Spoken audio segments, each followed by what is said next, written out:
totalmente. Este es un momento de total libertad para todos, ¿ok? Aquí la cuestión es ya, hablar. ya está Ajá, ya. transmitiendo en vivo. inició, sí, Sí. sí. Bueno, yo voy a comenzar entonces, como siempre comienzo todos estos podcasts, que es básicamente diciendo bienvenido a todos los profes y bienvenidos a Utopia Academy, el lugar donde creamos la utopía de la educación. ¿Cómo estás, Humbertico? Y ahora, Vanesca. ¿Cómo están, muchachos? Muy Hola, bien, de verdad, Raquelita. gracias por la invitación, Raquel y Humberto, qué felicidad. Vanesca es nuestra segunda invitada. Antes habíamos tenido a Brenda y Vanesca, bienvenida. También estás aquí en Santiago de Chile. Vanesca estudió con nosotros en la universidad. Y el tema de hoy es un tema súper interesante porque vamos a hablar de humor y educación. Ahora, ¿por qué vamos a hablar de humor y educación? Bueno, porque Vanesca, desde que estaba en Venezuela, empezó con su carrera de stand-up y le ha ido demasiado bien, hasta tal punto que hasta ganó competencias de stand-up y ahora va a ser como telonera, se le dice, Vane, ¿cierto? Sí, se lo podemos llamar igual.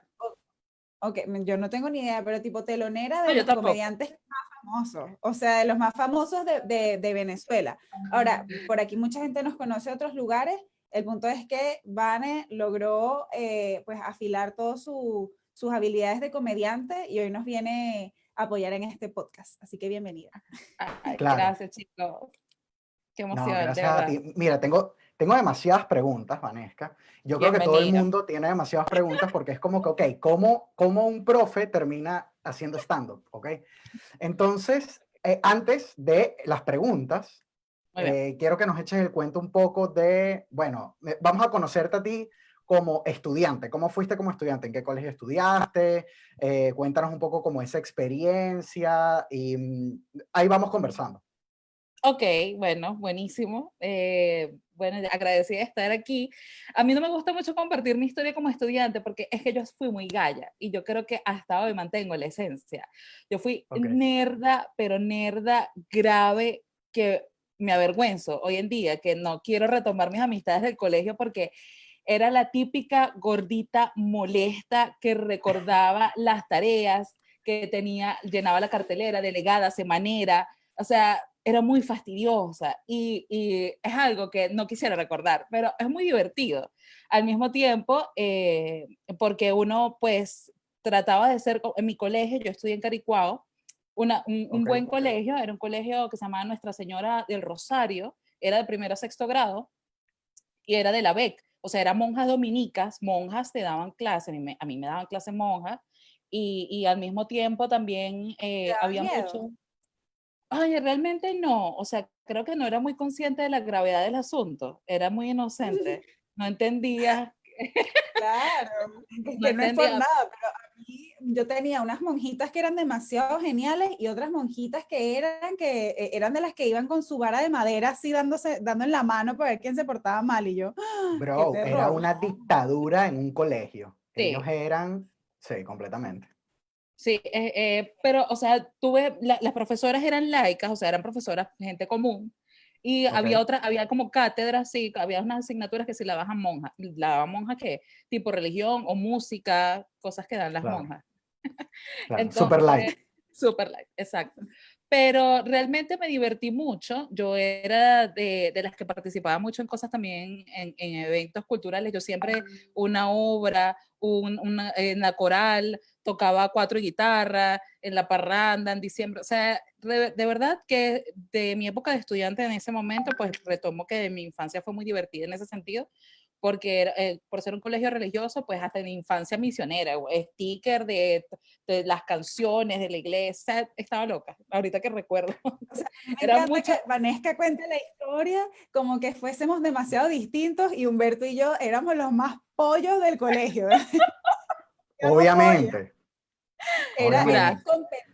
competencia a ver quién sacaba las calificaciones más altas. O sea, sí, Siempre estuve en el cuadro de honor y ojalá yo estuviera fuera de los 5 mejores. O sea, eso se aprendía en el colegio, bajábamos los 5, el grupo, ya en el liceo, en el bachillerato también lo estudié en Caricuao, pero mi mamá decidió sacarme, o sea, de ese mundo religioso, porque mi mamá viene de una cultura cero católica, todo lo contrario, y dijo, no más estos colegios, incluso uno de los mejores de Caricuao es el San Agustín de Caricuao. Ella dijo, usted no va para allá, usted va a otro colegio igual de privado, bueno, y me metió en uno que se llamaba Bolívar y Palacios, que bueno, era algo así como un kiosco donde cabían 100 Mierda. personas, pero Oye, era privado, era el segundo privado y era lo otro, pues si no querías estar en el colegio religioso, era ese el que te tocaba.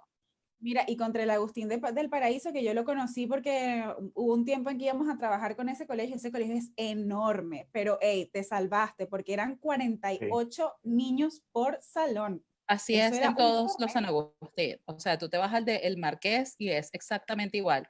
Es una pobre profesora con 40 niñitos, con un auxiliar que la metieron allí engañada, que ella iba a hacer que unas pasantías y que hacer la cartelera y esa niña la están explotando. O sea, yo soy la vocera de esas niñas, sáquenla, ayuda. Pero sí. Yo era la pasante, yo era la pasante con los 48 niños. Qué Ay, no, dolor. es horrible, Un es horrible. semestre completo ahí y tú hablabas y el último, además los salones eran como angostos y largos. Entonces el último era así como que no me escuchaba nada. No, No, ya olvídalo.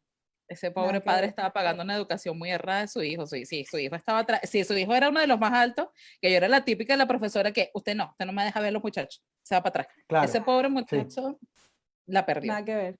No. Mierda. Bueno, pero Ok. igual, o sea, en el colegio en donde estudiaste, igual habían muchos estudiantes o era un colegio con menos estudiantes por salón. Era un colegio con menos estudiantes, realmente ya en el liceo, para una etapa un poquito más madura, éramos menos de 30, siempre éramos menos de 30, pero como yo era también muy alta, me tocaba siempre en las últimas secciones.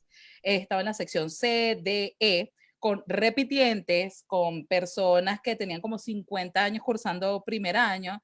Entonces eso al mismo tiempo me hacía madurar un poco y hacer ver que yo no pertenecía a ese mundo, era todo lo contrario, la que adornaba la cartelera, la que recordaba los parciales. Y creo que eso lo arrastré muchísimo hasta también a la universidad. Era muy competitiva, quería sacar siempre las mejores notas y peleaba por mis 18, por mis 19. ¿Me fortaleció en muchos casos? Sí, pero creo que tengo también una personalidad que tiende muy fácil a la frustración por eso. Creo que también es un tema también de personalidad y cultural, porque como estábamos hablando antes de entrar al live, yo soy una hermana mayor, yo soy la hermana mayor y te achaca muchas cosas a los hermanos mayores. O sea, usted es el primero en la Claro. universidad, usted tiene que ser el líder de todo y es muy fácil frustrarte cuando tú no alcanzas cierta meta, como eximir una materia. Para mí era un norte eximir una materia. Y si yo no la eximía, eso era Ok. latigazo. O sea, ¿por qué? Porque yo tuve que estudiar para este parcial. Entonces eso realmente, después tú entiendes que la nota no lo es todo. Y que hay otras Claro. cosas que te complementan como estudiante que asignan mucho más valor. Eso en O sea resumen, que si así era yo.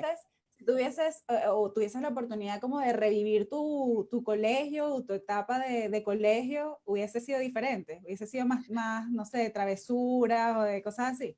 Totalmente. Yo fui excesivamente galla, yo fui excesivamente tranquila, de lo cual hoy me arrepiento porque hay muchas cosas de las cuales no viví o decidí no vivir porque estaba estudiando o porque para mí era más importante que me reconocieran como una buena estudiante.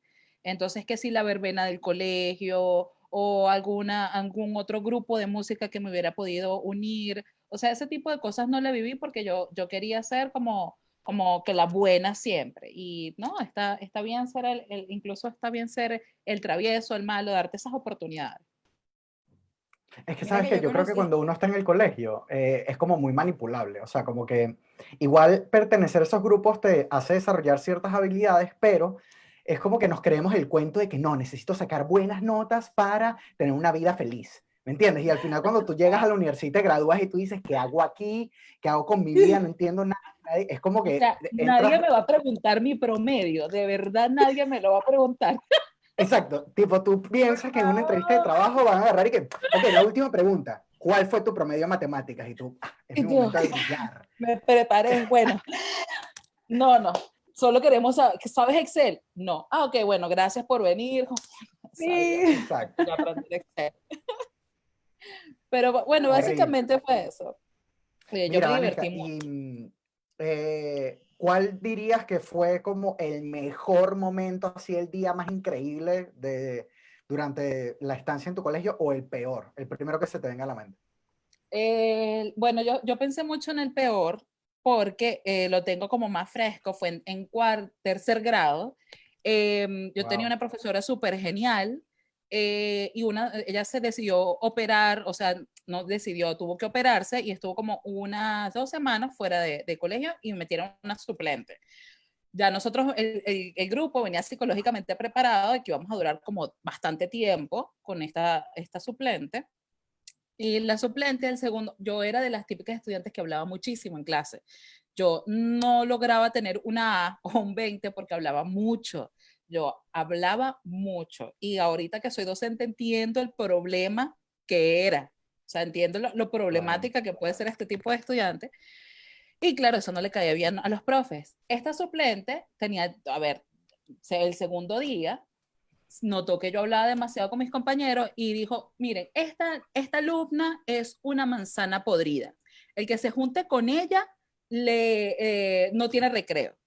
Mira, no hay peor cosa para un ser humano que te quiten Claro. el habla, sobre todo yo, o sea, que te aíslen, lo estamos viviendo con la pandemia. Lo peor que te pueden Claro. hacer es aislarte.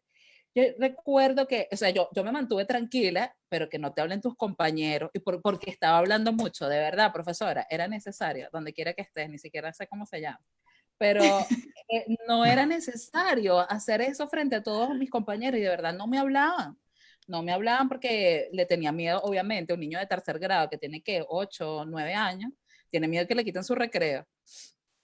Y para Claro, mí fue muy duro. Yo recuerdo que yo llegué a la casa llorando y mi abuela lo primero que me vio fue así como que, ¿qué te pasó? Me Claro. atracaron, me agarraron, me secuestraron y yo, no, me quitaron el aula. Mi abuela, nadie me ama. pero es que, paréntesis aquí, eso es algo, o sea, lo que acabas de decir me recordó algo, y es que uno como profesor, cuando está enfrentándose a las clases, a veces hace cosas Sí. que para uno es como que, ay, lo hice para que este niño terminara de quedarse callado, pero en verdad para ese niño el trauma de su vida. Horrible, A horrible. veces O yo sea, me pero pongo a pensar de si yo traumé a uno de mis estudiantes de esa manera. yo estoy Puede segura. Es Yo ser, no como, lo pienso porque estoy tan segura y no quiero pensar en eso. Creo que un poquito me vengué un poquito. ok, claro. claro, un poco de karma ahí. Oye, Sí, es que uno lo sí. intenta, pero es que con tantos niños en un salón se hace muy difícil mantener el salón bajo este sistema y bajo esta estructura que es tan cuadrada. Obviamente, si el niño se levanta o si habla, uno inmediatamente lo nota. O sea, si la metodología que utilizaron fuera un poquito más de trabajo en equipo, un poquito más libre, un poquito más tranquila, no importa. Pero en ese salón, que aparte es largo, 48 niños, un niño habla mientras tú hablas y ya todo se vuelve una Es locura un caos. y, y es un problema cuando uno empieza a dar clases, como que entender qué tipo de profesor vas a ser. Si vas a ser profesor que, ajá, bien malo con la autoridad y te me callas y te me vas, o si vas a ser chévere, es como descubrirse ahí uno. O sea, igual Sí, sabes que yo creo que uno pasa por todos los roles. O sea, yo creo que todo profesor en algún momento fue medio autoritario, luego medio liberal, y ahí vamos como pasando. Sí, Una por sí, una. uno termina pasando por cada uno de los roles y es como en esos primeros años tú vas descubriendo tu personalidad en clase. O sea, hay días que llegas muy fatigado, hay días que de verdad que estás insoportable por el mundo laboral si después das clase o de verdad son 40 niñitos y no puedes más o hoy en día más relajado y es cool y si los niños se quieren salir más temprano se salen, si no te quieren prestar atención, si sacaron el celular, ¿cuál es el problema? Entonces como que vas pasando por etapas y es con el que te sientas más cómodo. claro, sí. Un poco de Totalmente. paz interior. Mira, Sí, Vanesca, esa profesora podríamos decir que fue como tu peor profesora, la que recuerdas como con rencor. Ahora, sí. si tuvieras que preguntarte cuál es el profe que recuerdas con más cariño, ¿cuál era? En la universidad, En la ustedes lo universidad. Ok, conocen, el señor Ever García para mí, o sea, yo sé que Ever es para mí, para me muchos como Ricardo sorprende. Arjona, o tú lo Claro, odias por completo, o sea, tú lo quieres quemar porque es un trauma, o lo amas.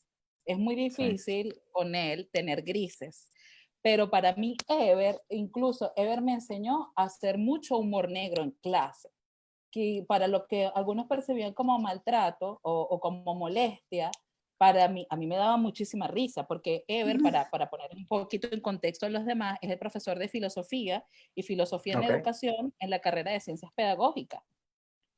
Y él tocaba muchos temas delicados que tenían que ver con la historia de la educación, con los principios de la educación, y al mismo tiempo cómo percibes el concepto de educación. O sea, realmente para mí era la médula Sí. espinal en muchas cosas de la carrera.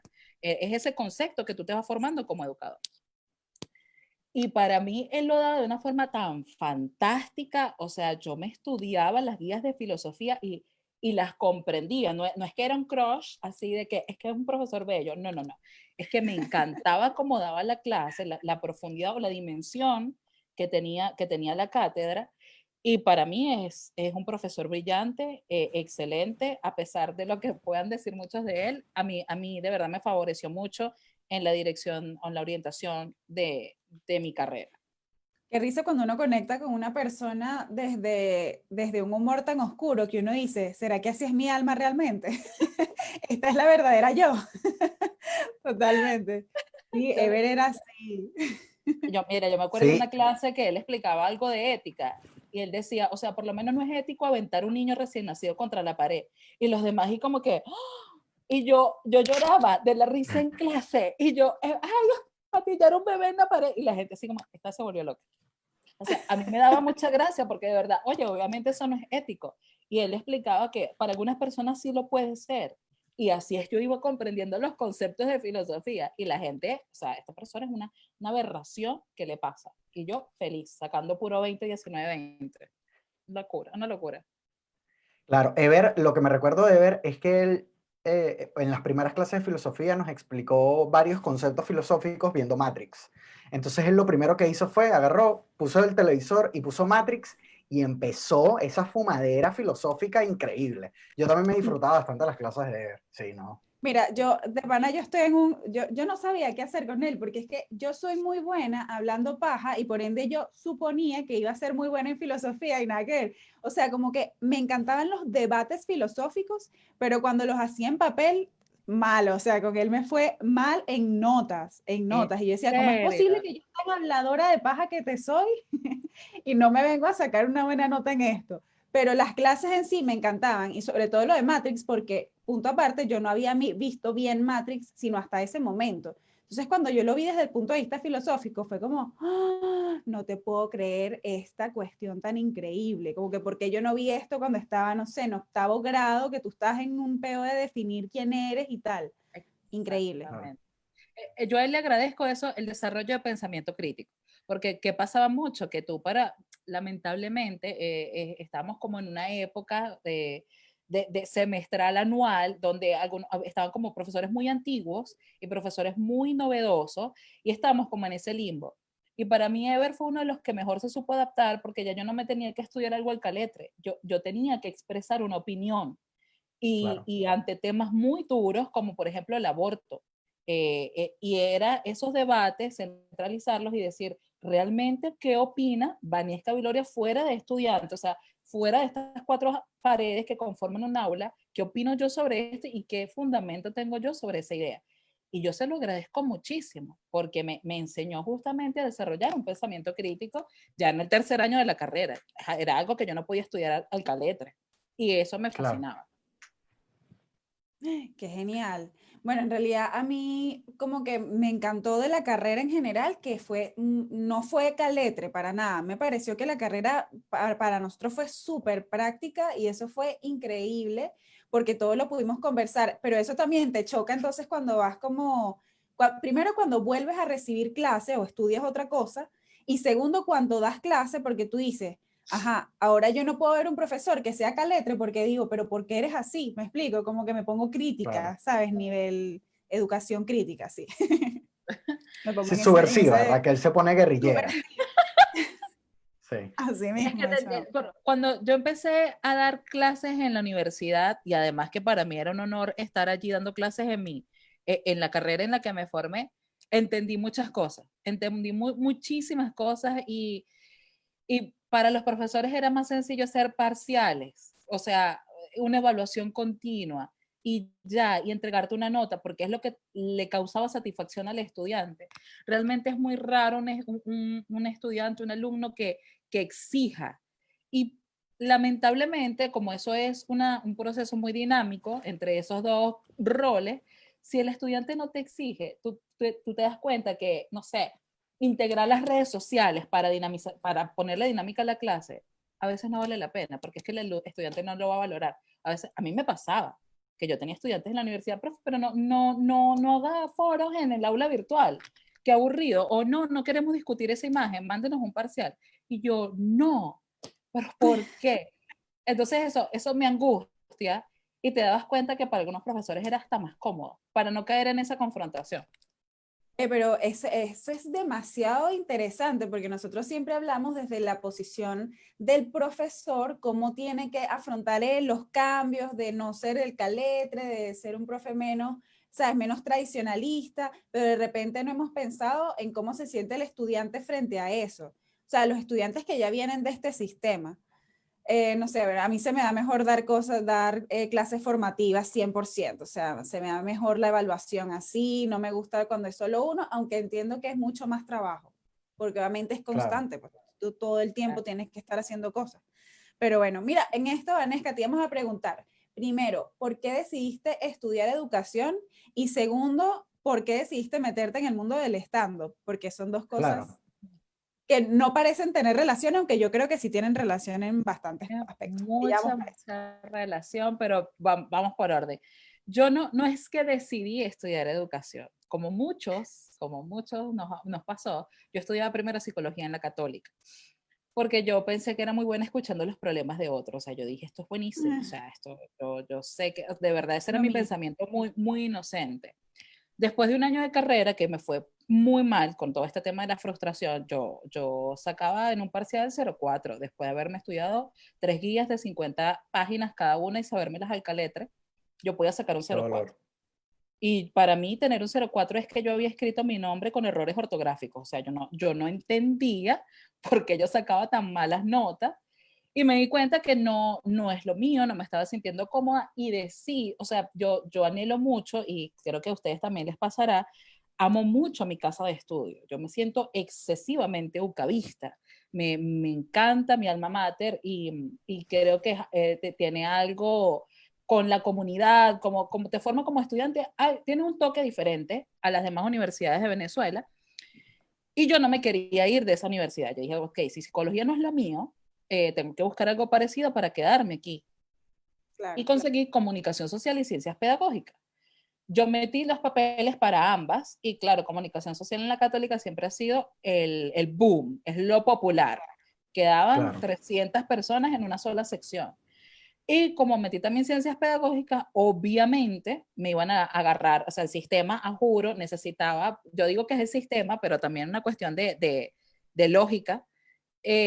O sea, esta persona que es una candidata para dos carreras y una tiene mucha gente y otra tiene poca, o sea, la vamos a meter en esta que tiene poquita gente, si ella se quiere cambiar más adelante, lo hará.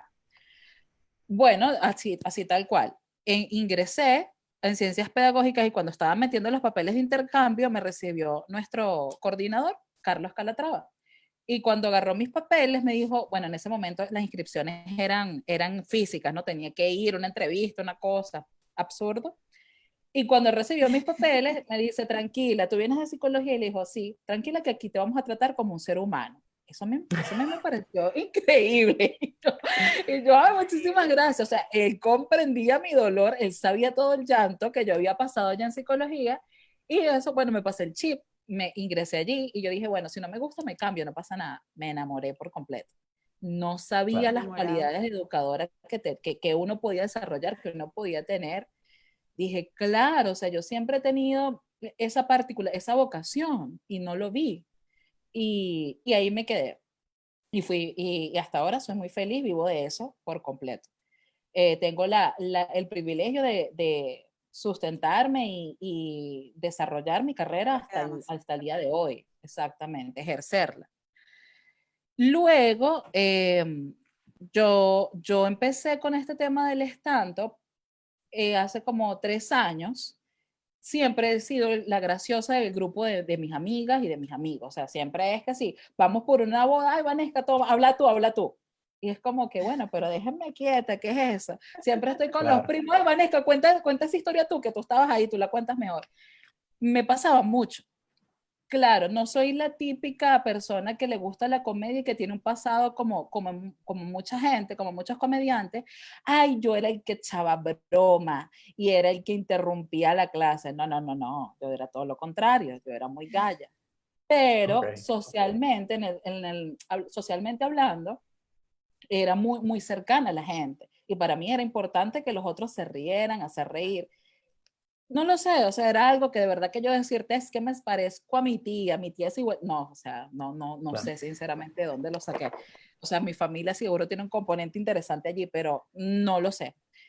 Y cuando empieza este auge en Venezuela de los comediantes del stand-up, porque claro, tenemos una cultura muy, muy vaga de lo que era hasta hace como 5 años atrás, me di Claro. cuenta que era también una carrera, o sea, también es una profesión. Sí. Y y me di cuenta que había una escuela de humor en Venezuela liderada por comediantes que sacó un diplomado sobre esto. Y yo dije, esta es la combinación perfecta, que es la Escuela del Humor en Caracas. Y dije, esta es la combinación perfecta porque yo, creyente de la educación, yo no quería montarme en una tarima, seguir haciendo lo que siempre hacía, echando un cuento, una cosa. Y cuando empiezo a estudiar este diplomado me di cuenta que, ya va, yo hago storytelling. Esto me lo enseñaron en la universidad y esto es una Qué técnica de loco. humor. Claro. Y entonces empecé a ver muchas cosas que yo había estudiado en la universidad que son técnicas de humor. Y tú te das cuenta, el educador es un líder que bien no tiene micrófono, está frente a unas personas que si bien no tiene la meta de hacer reír, tiene una meta mucho igual de sagrada, diría yo, que es enseñar. Entonces hay como posiciones, roles, estrategias, pensamientos, la creatividad se da igual en las dos profesiones. Y me di cuenta que no estaba tan alejada. Y cuando empecé a estudiar el diplomado, pues me fue muy bien por eso, porque es que ya yo tenía 3 años de docencia universitaria encima. Y O Claro. sea, no por me va ejemplo, mal. una Ajá. pregunta, o sea, ¿cuál sería así como las diferencias o las similitudes entre planificar una sesión de stand-up y planificar una clase? Mira, son tan limitadas porque las dos necesitas un guión y las dos necesitas una estructura. Ambas tienen, incluso yo diría que hacer reír, o mejor dicho, el stand-up, la fórmula del chiste es premisa y punch o remate. O sea, tú tienes que tener una premisa como una historia antes, por decirlo así, y tener un quiebre donde tú sabes que la gente se va a reír con ese chiste. Así funciona la comedia. Así, eso es comedia, eso es stand-up. Aquí en China. Cuando tú te vas al lado educativo, tú dices, esta es la información que yo voy a impartir, donde ubico la competencia que mi estudiante tiene que desarrollar.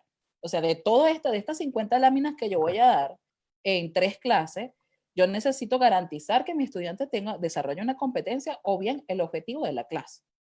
Y te das cuenta que la fórmula es prácticamente idéntica. Así que traerme esas herramientas de educación al mundo del humor pues fue mucho más sencillo de lo que esperaba.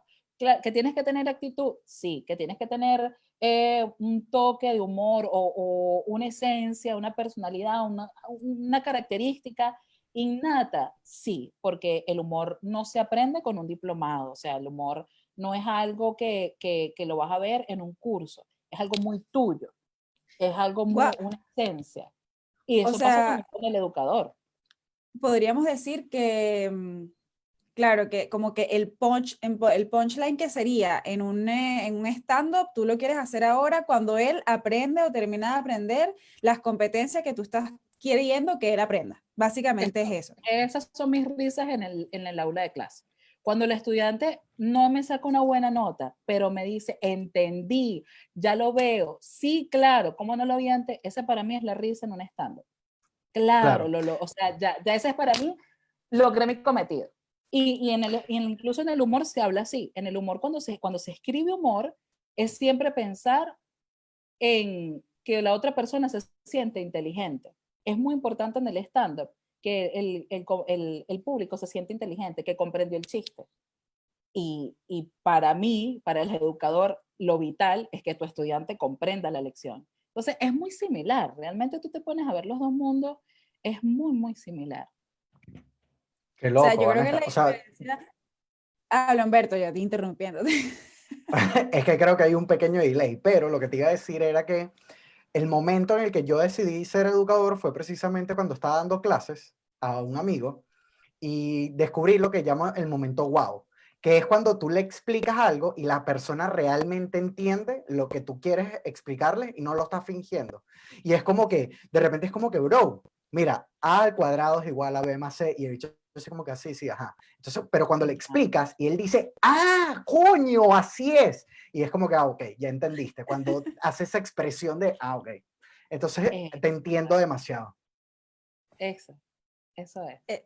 El momento eureka, el momento wow, tiene demasiados nombres ese momento, Tiene pero es lo demasiado. Sí, máximo. el Mira, momento si yo, flow, el momento wow, muchos. lo máximo. Mira, yo creo que la diferencia entre un profesor y una persona que hace stand-up desde mi percepción sería que cuando tú haces stand-up, a ti te preparan para hacer el ridículo y vivir para contarlo. En cambio, cuando tú haces educación, no te preparan para hacer el ridículo, sino todo lo contrario. Te dicen, bajo ningún motivo, razón o circunstancia, usted va a hacer el ridículo, sino que usted es una persona seria, una persona, ¿sabes? Como que te ponen un poquito más la estructura del salón de clase, porque obviamente tú estás generando, hay una relación profesor-estudiante con autoridad, con otros elementos que en el stand-up no existen.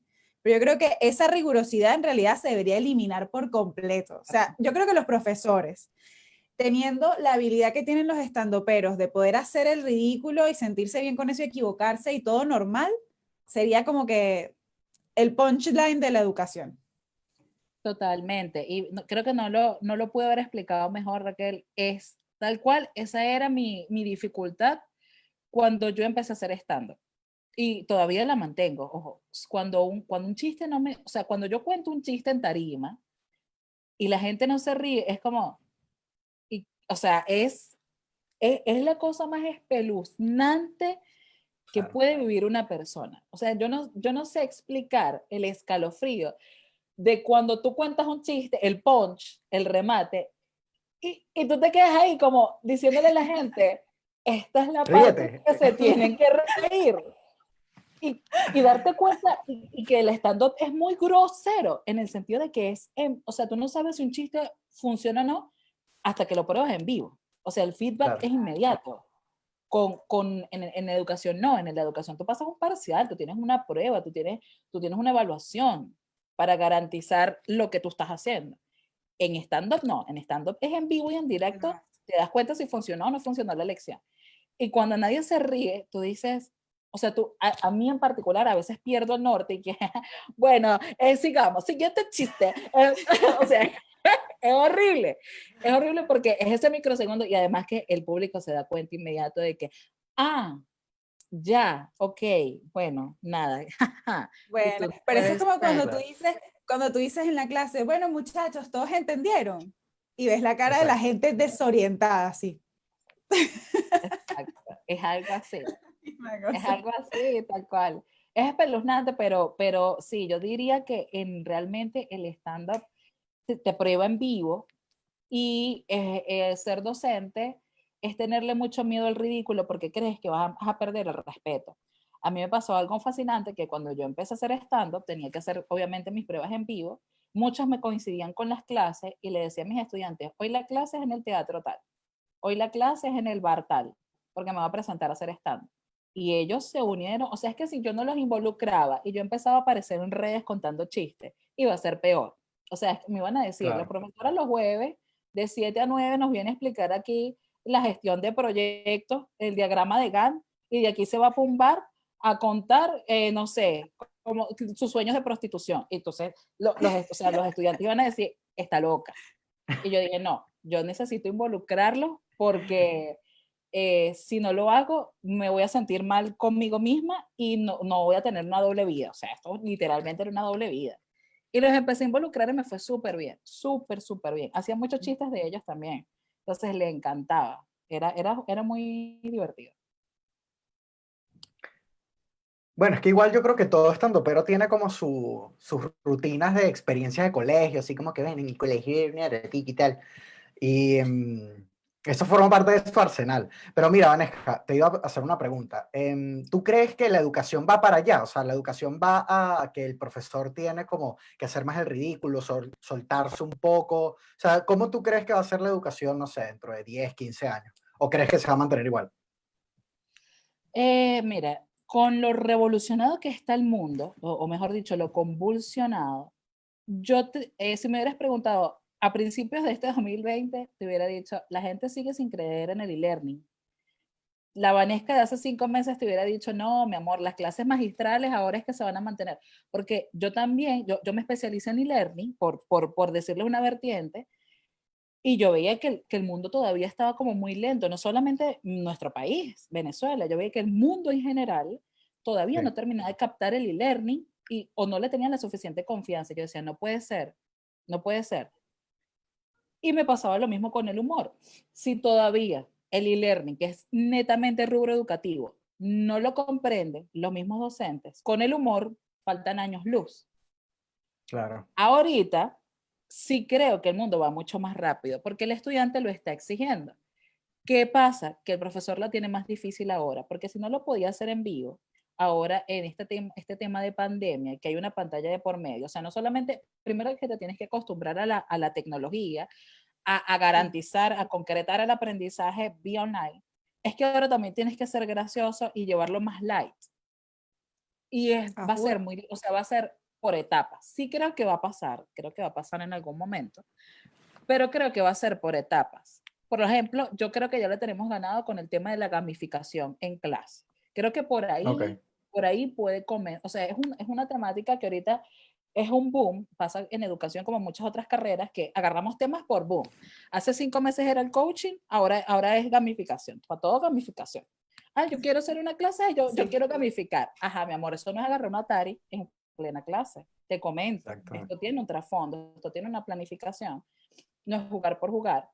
Y creo que por allí podemos tener una vertiente, así como hay algunos profesores que también lo tienen nato. Hay profesores como un Ever, como profesores que están en el quinto barrio, en una casita, que si no se lo toman light, con humor, porque eso es lo bueno del humor, que aligera la carga y hace que temas muy difíciles lleguen mucho mejor porque lo aligeras con el humor, ¿no? Temas que sean mucho más duros de aprender, con el humor se suavizan y quizás calen un poco más en el proceso de aprendizaje de los estudiantes. Así que hoy sí te diría que vamos para allá. No va a ser lo central, no es algo que viene ahorita, no es muy pronto, pero va a suceder. Mira, pero hay una buena noticia con eso, Vane, y es que por las cosas que estamos haciendo, bueno, pues estoy haciendo yo por mi lado y también Humberto por el suyo en nuestros distintos emprendimientos, hay una cosa que nos llama la atención y es que yo hice un antes y un después. A ver, te comento, yo hice una clase de transformación digital para profesores, contexto pandemia, enseñándoles porque ellos no tienen ni idea, ¿no? Primero, ¿qué es la gamificación? ¿Qué es el aula invertida? ¿Qué es el bit learning? Así Ajá. como para que entendieran los conceptos.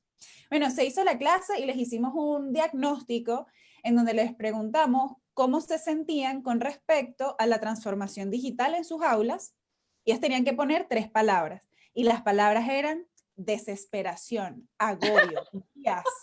O sea, una cosa, pero un estrés real, una cosa impresionante. Sí, Pero sí. después de eso, hice hace una semana, el sábado pasado, hice la clase de transformación digital, parte 2, versión 2, que ya venía con todo un curso completo y tal. Bueno, el punto es que les volví a lanzar la misma encuesta y me encantó. Los profes emocionada, ¿cómo es que se llama? A la Cuando uno espera expectativa. con expectativa, creatividad, herramientas nuevas. Y yo dije, o sea, ya esto es para mí lo que me dice que sí ha habido un proceso que así les haya llegado a juro, les está empezando a llegar bien, ya les está empezando a agarrar el gusto porque ya han probado diferentes herramientas, dicen como que, ah, mira, esto es más divertido de lo que yo creí, de verdad me pueden ayudar a mis clases. Así que yo estoy, pero feliz con el proceso que se ha dado. Los profes en verdad han hecho un trabajo, pero genial. De hecho, vi un meme que puso Calatrava, que decía, profes antes de cuarentena y estaba el perrito así. ¿Sabes? Que sí, por favor, me ayudas a encender el proyector. Y estaba el otro Sí. que sí, en la cuarentena, ponme el Zoom, ponme la cámara, activa el micrófono, clase virtual a las 6 de la mañana y tal. Y era el bicho así, súper fuerte. Tal cual. Es algo Me que encanta. está sucediendo. O sea, sucedió, juro, por el tema de la pandemia. Yo ahorita estoy muy cercana trabajando con muchos docentes aquí chilenos y llevándolos de la mano en este proceso. Y yo lo que veo es que tienen temor. O sea, simplemente es un temor del cambio, pero no es que no sepan manejar las herramientas, es como todo. Y a mí me da risa porque es eso, no, mejoraslo tú, no entiendo, no sé, ¿crees que esa es la mejor manera? Y yo, sí, cálmate, a las encuestas Tranquilo. también se pueden hacer por aquí, tranquilo, el estudiante va a entender. Es eso, básicamente es. Mira, y ya, mira, se nos está acabando el tiempo y hay una Sí. pregunta que es como la pregunta que tenemos que hacer. Nosotros creamos Edutopia Academy pensando en eso, en cuál sería la utopía de la educación, cómo sería tu educación ideal. Y te queríamos hacer esa pregunta a ti, ¿cuál sería tu edutopia? Por ponerlo de alguna manera. Bueno, yo creo que mi educación ideal, yo agregaría algunas asignaturas que yo no entiendo porque en el 2021 no, ya 2020, 2021, ya es lo mismo. No entiendo por qué no es parte del día a día del estudiante. Ok. Cosas como, por ejemplo, yo sí creo que el humor o estudiar principios de comedia dentro del teatro, algo así, o sea, algo más cultural es necesario. Teatro para mí, o sea, digo teatro porque es como que el nombre de la asignatura con la que la vemos muchas veces, o los que nos quisimos dedicar a eso, se llamaba así, pero creo que teatro o expresiones artísticas, en fin, debería ser parte de una cátedra, juro, en la niñez. La Ah, nutrición ok. también debería ser una asignatura, a juro, desde la niñez. Y no lo digo por un tema de obesidad, lo digo con toda la propiedad del asunto, porque yo ahorita estoy en un tema de que si a mí me hubieran enseñado a comer, o sea, cambia la concepción de la vida de las personas. Es algo loco, pero sí creo que nutrición debería estar en parte de la cátedra. Música ya se está dando, chévere, pero yo creo que, y también finanzas, o sea, si a mí me hubieran enseñado a manejar mi dinero desde la niñez, yo creo que esas serían mis tres asignaturas eh, primordiales. Colocaría más cosas culturales. Ahora el mundo está mucho más globalizado y no puede ser que un estudiante llegue a la universidad sin saber quién era Frida Kahlo, quién era Sigmund Freud, quién era, o sea, cosas, personajes así, que hicieron cosas interesantes en el mundo, no solamente en el aspecto educativo. Creo que esa sería mi utopía. Yo atacaría desde una vez la niñez. Creo que es la educación más desatendida. No solamente a nivel educativo, sino que no se le está dando la importancia suficiente. Nos da más libertad en la universidad, nos enseñan pensamiento crítico en la universidad, cuando nos damos cuenta que ya puedes votar a los 18 en muchos países.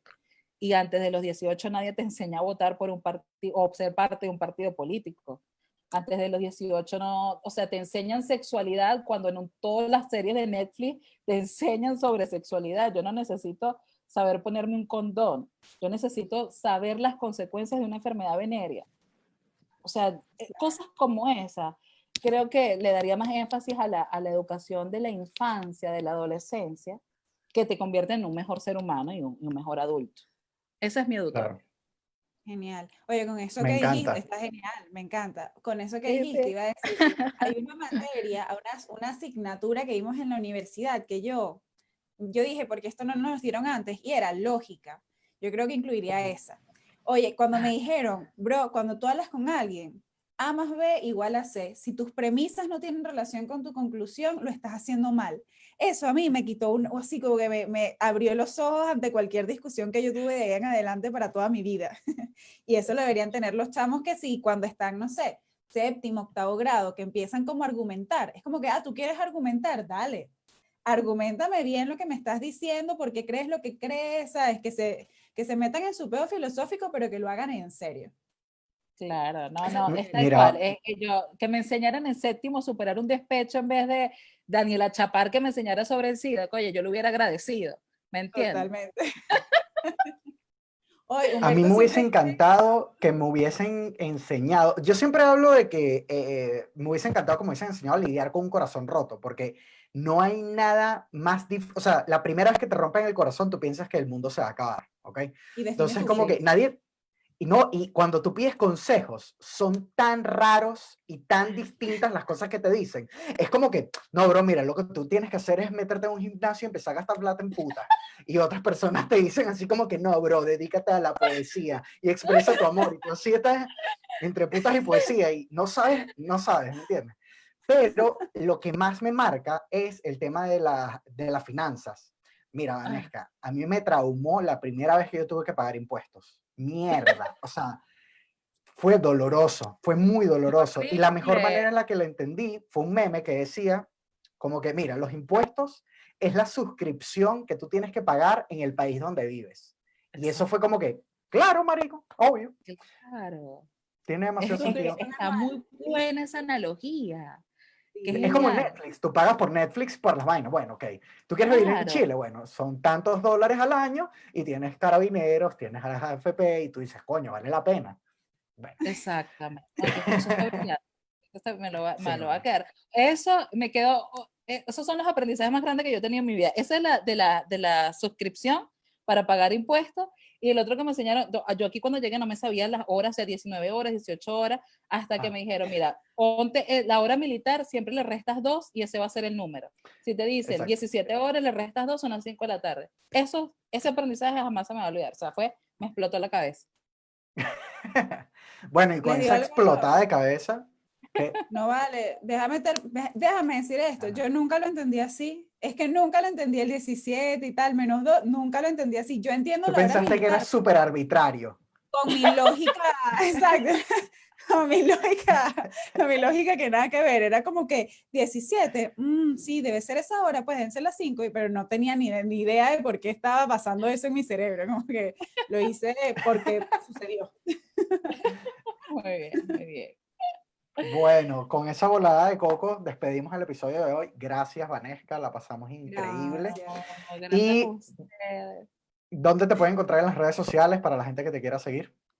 Mire, yo soy Vaneskin en todas mis redes sociales, King como King en inglés, Ok.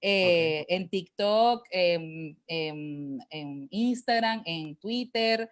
No soy ya mucho de usar Facebook, pero ahí me consiguen como Vanesca Vilori, así que Vaneskin por todos lados, ahí estoy. Ok. Perfecto, gracias, Vane, por acompañarnos. A Humbertico, ustedes gracias. son lo Gracias, máximo. Raquelita. Nos vemos en un próximo episodio.